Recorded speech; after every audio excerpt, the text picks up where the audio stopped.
On behalf of the General Assembly, I have the honor to welcome to the United Nations His Excellency Marcelo Rebelo de Sousa, President of the Portuguese Republic, and to invite him to address the Assembly.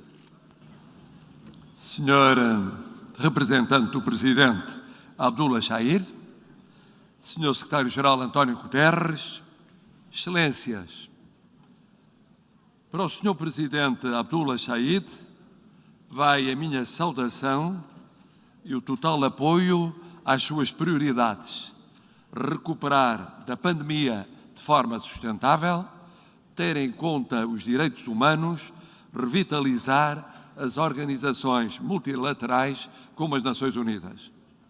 Agradeço ao Presidente cessante, Volkan Bozkır, uma já histórica Assembleia Geral.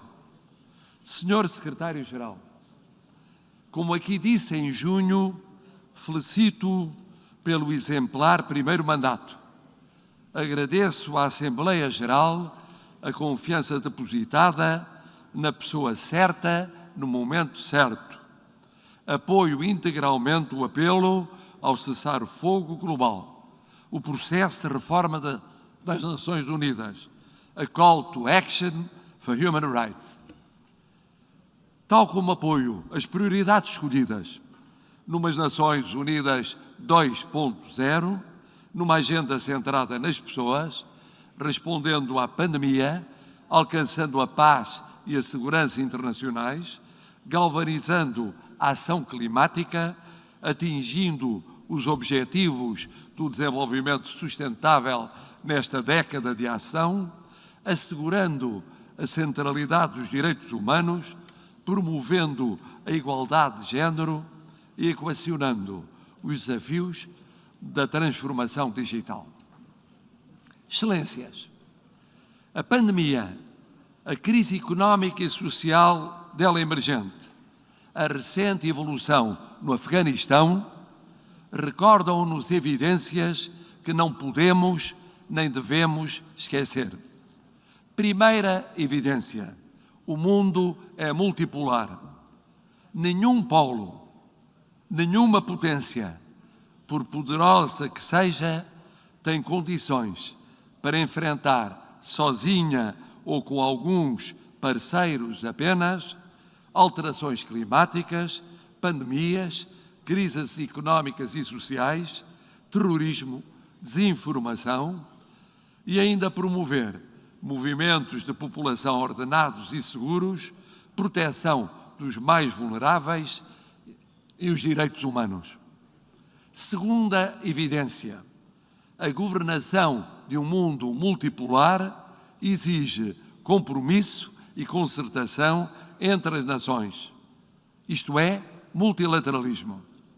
Terceira evidência: o multilateralismo, perante desafios que ultrapassam fronteiras e exigem respostas conjuntas, tem de se fundar no direito internacional, nos valores da Carta, no reforço das organizações internacionais, a começar pelas Nações Unidas e agências especializadas.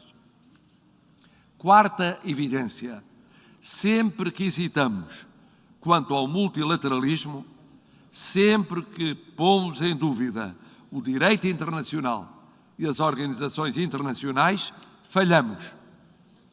Bem o vimos na resposta à pandemia, na reação a crises emergentes, na promoção da paz e da segurança. A nossa agenda comum e o recente relatório do Secretário-Geral, com ideias inovadoras, são o nosso melhor roteiro.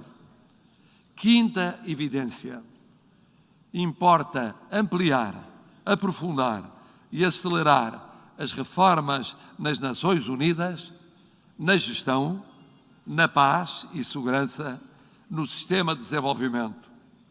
E também avançar na reforma do Conselho de Segurança, retrato do século XXI, pelo menos com presença africana, do Brasil e da Índia, como membros permanentes. Mas isso implica também meios financeiros adicionais.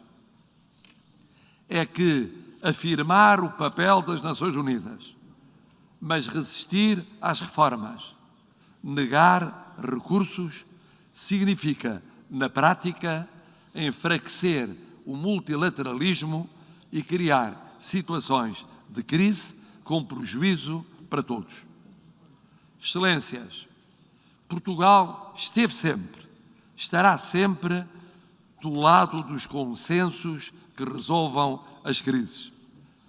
Portugal está, tal como a União Europeia, do lado do multilateralismo, das Nações Unidas, da ordem internacional baseada em regras, dos direitos humanos. Portugal está empenhado na reforma da Organização Mundial de Saúde, no Tratado Internacional sobre Pandemias, na garantia das vacinas como bem público global. Portugal está comprometido com a Agenda 2030, com o alívio da dívida externa dos países mais vulneráveis, com a realização do Pacto Global das Migrações como país campeão para a OIM.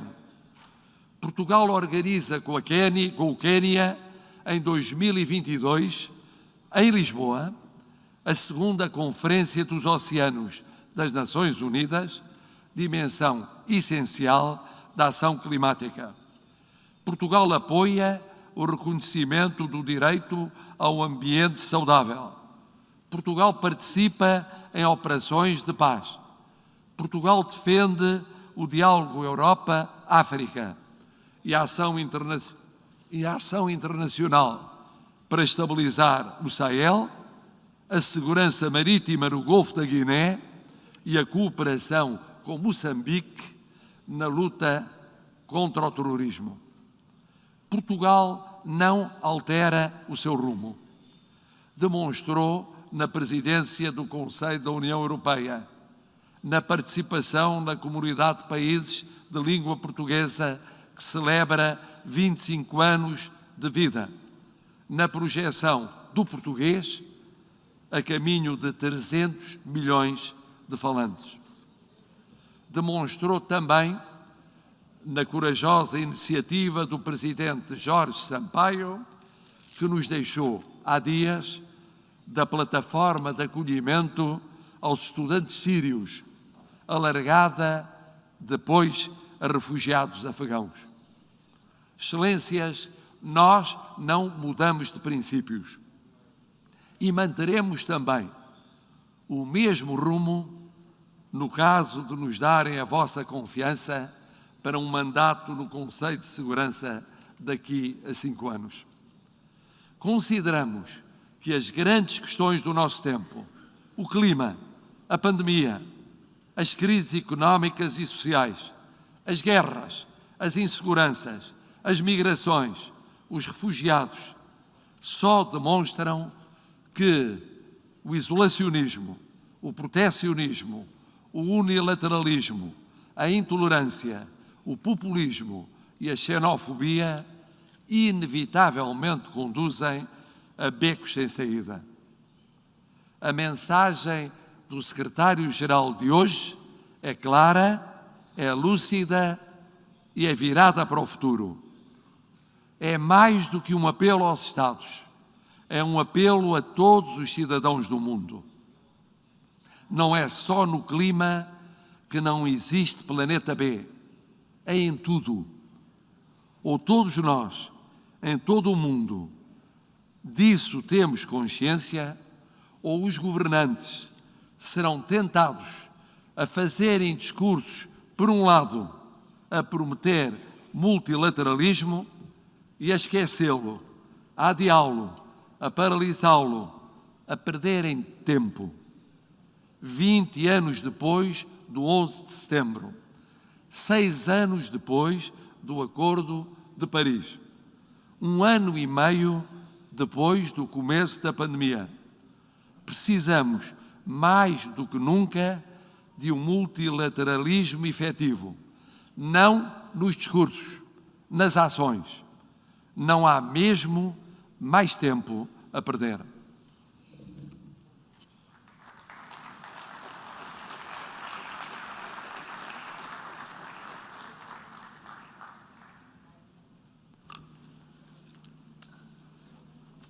On behalf of the General Assembly, I wish to thank the President of Portuguese Republic for the statement just made, and I request the protocol to escort His Excellency.